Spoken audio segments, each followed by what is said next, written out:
There's nothing like a good sibling rivalry. It's always really closely fought, and that's what today's battle is going to be as well.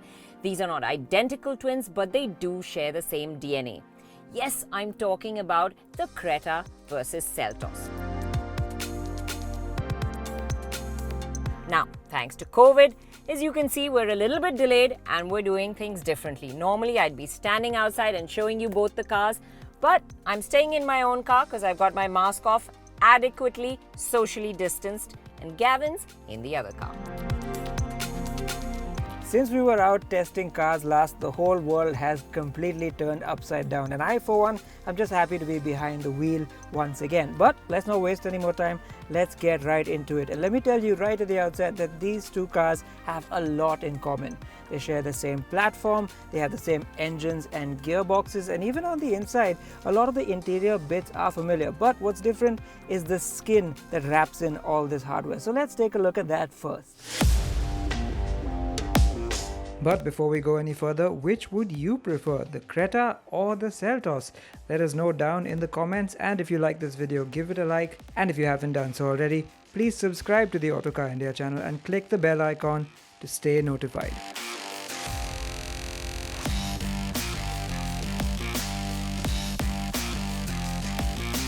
The Seltos nose has a lot of styled elements. A split grille, knurled chrome, smart looking slim LEDs that stretch its width out, and fog lamps that are housed underneath. All across the front there are cuts and curves, and there's lots of definition. The Creta's nose, on the other hand, grabs your attention for entirely different reasons, with its huge cascade grille and uniquely shaped LED headlamps and DRLs.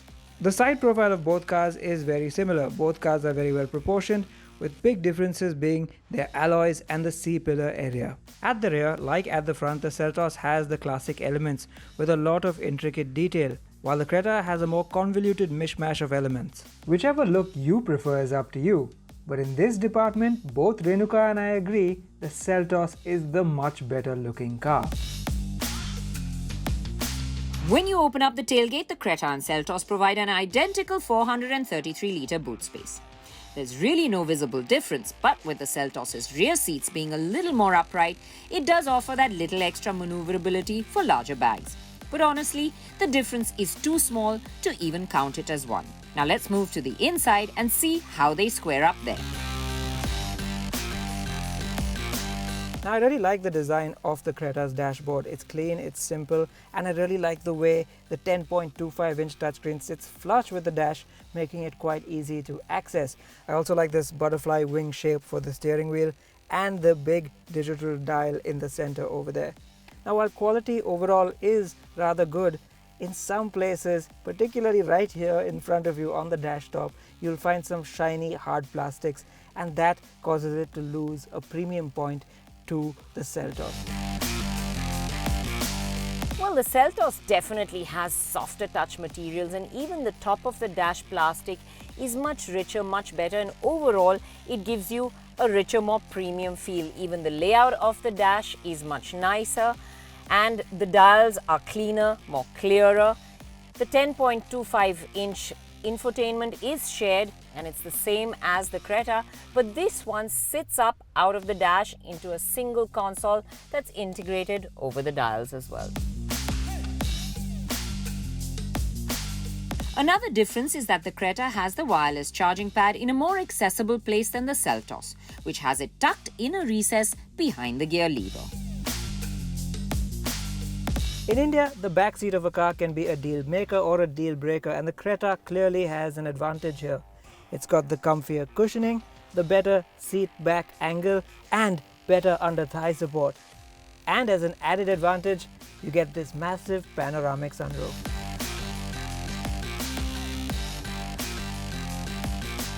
The Seltos' back seat is also good in isolation. It's spacious and comfortable, but in this comparison, the seats feel firmer, the under-thigh support is less, and the recline angle is a bit more upright.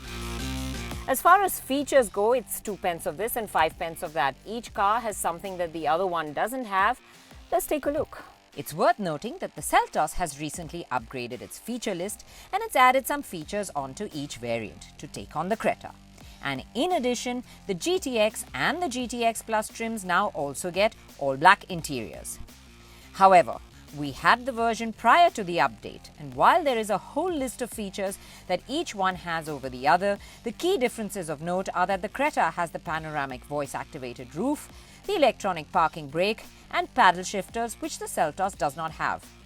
The Seltos, on the other hand, has over the Creta the 360-degree camera, front parking sensors in addition to the rear, the blind spot indicator, the heads-up display, rain sensing wipers, and the telescopic steering adjust in addition to tilt. Both cars have some quirky bits like the lack of backlight on all buttons except the main window button.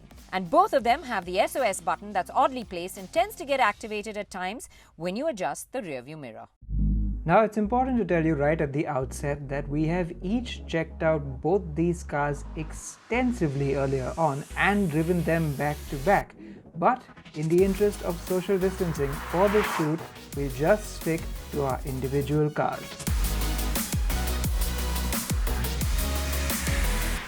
Both cars in the comparison today are the 1.4-litre turbo direct injection petrol engines with the DCT automatic gearboxes. Their outputs of 140 horsepower and 242 Nm are exactly the same. It's only their ARAI fuel efficiency ratings that are slightly different, with this Creta having the slight advantage. Now, out on the road, the Seltos gets off the line quite aggressively. In fact, the clutch release is quite sharp. So it can catch you out in slow-moving traffic, or when you're parking on a slope and you give it that little extra bit of gas, it tends to lurch forward. So one has to be a little careful with that. But otherwise than that, this engine is refined. It feels strong. So performance is really enjoyable.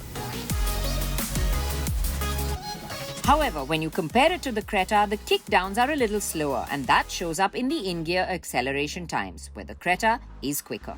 In the flat-out acceleration though, the Seltos has the slight advantage, and it's probably down to the sharper clutch release that gets it off the line aggressively.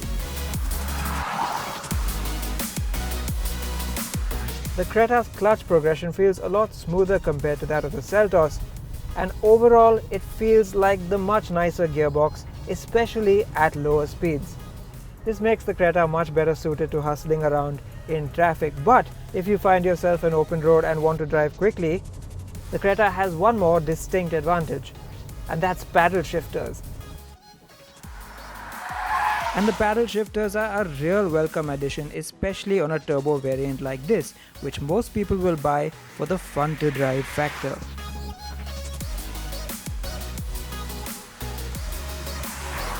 As far as handling goes, it's the Seltos that gives you that little more confidence. The steering feels weightier, there's less body roll, and it's just the one that goes around corners better.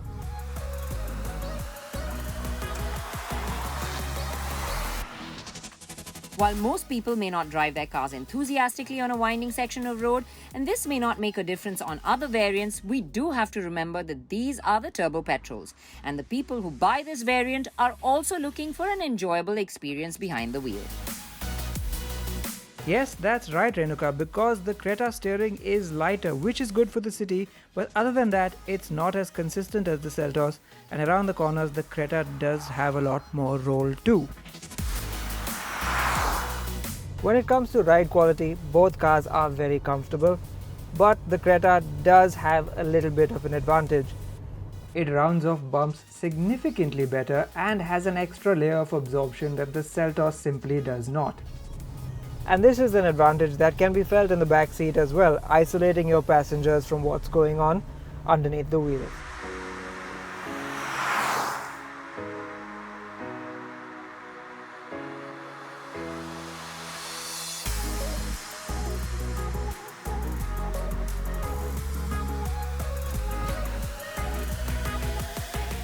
This is so strange. This is the safe distance, I Yeah. think. Well, what do we think? It's really close, isn't it? And well, I guess it would be because really they have so much in common, these two cars. But I think after driving them extensively, Yeah, absolutely. I think once you drive them back to back, you really can tell the differences between the two. The Seltos, the interiors just have that slightly more soft touch materials. The dash layout is a little bit nicer and the interior just feels richer. The experience behind the wheel is one that you enjoy more, especially if you enjoy driving. It just feels more stable, more planted. And of course, there's those looks. That isn't even a contest. I mean, there's no debate there. nope, I have to agree with you there 100%. I know they were trying to go for something bold with the Creta. A bit too bold, I think. A bit too bold. I can't wrap my head around the looks. But one thing's for sure, they seem to have learnt their lessons from the Seltos in making the Creta. Like for instance, the gearbox is a lot smoother. The ride is just a little bit more comfortable. Absolutely. And they've focused a lot more on the back seat, which is just a little bit plusher in this car. But it's still so very close. Even the price of these two top-end DCT turbo petrols is within 10,000 rupees of each other. Splitting hairs, Gavin, hairs, and I think we have to not be socially distanced but put a paper between these two cars to actually separate them. That's how close the battle is, and I don't think we've seen one that's been fought so hard in a long time. It is tough to pick a winner, and frankly I don't think you'd be wrong to buy either one of these cars. No. The Seltos, those looks, they grab your attention immediately. The interiors feel more premium, like I said. And of course, that experience behind the wheel, if you're an enthusiast like me, you'll definitely enjoy driving this one, yeah, a lot more.